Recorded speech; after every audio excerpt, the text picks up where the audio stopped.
It was a quiet night. No gunshots. No screams. No explosions.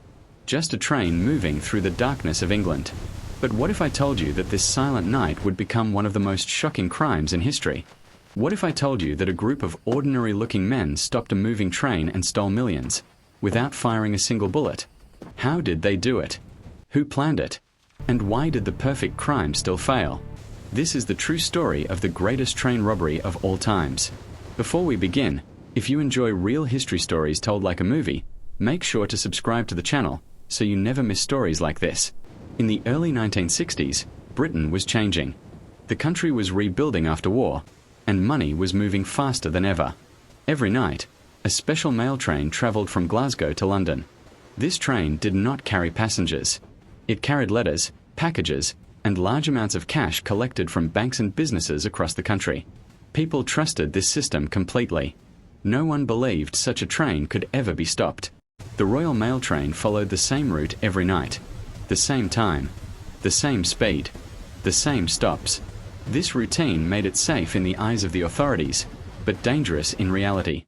A routine is easy to study, and someone was watching very closely. Bruce Reynolds was a criminal, but not the kind people imagined. He was calm, polite, and well-dressed.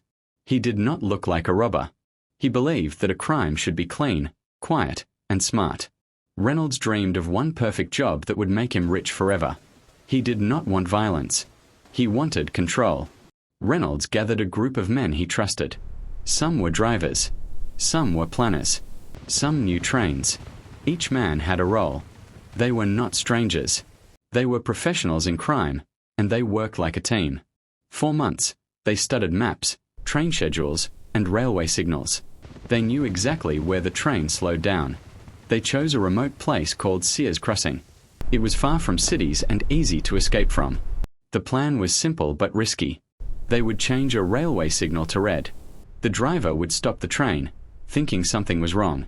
At that moment, the robbers would take control. On the night of August 8, 1963, everything was ready.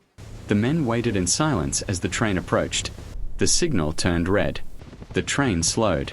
The driver followed the rules and stopped. He stepped down to check the signal, unaware that history was about to change.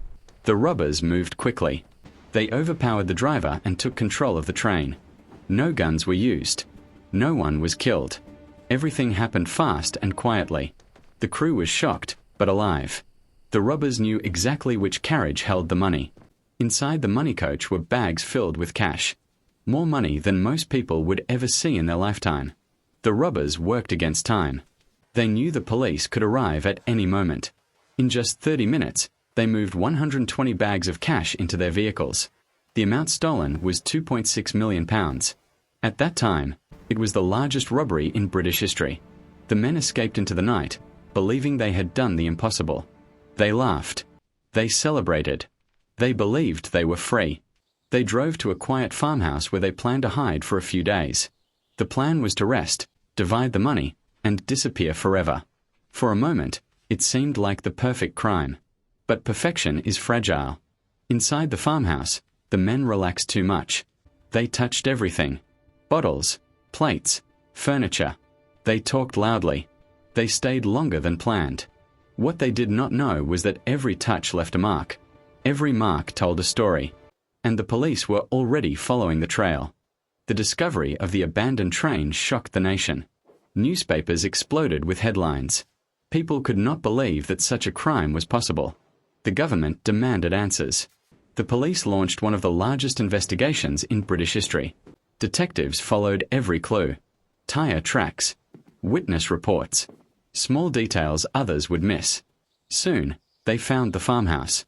Inside, it looked like criminals had lived there. Food, beds, and empty spaces where money had been. But the most important thing was invisible at first. Fingerprints. The police collected everything. Bottles, cups, and surfaces. Slowly, names started to appear. One by one, the robbers were identified. Some tried to run.